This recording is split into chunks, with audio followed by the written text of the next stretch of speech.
got this kit from school. So basically I like this kit very much. The reason is, so with this kit students can learn mathematics concepts like counting, addition, subtraction in a visualized way. This in terms increase the thinking capability and the visualization of a student. For example, Deepika, can you show me how to represent number 17 using block?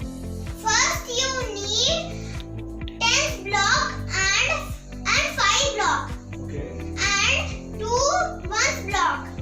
So answer total is 17. Good, that's good.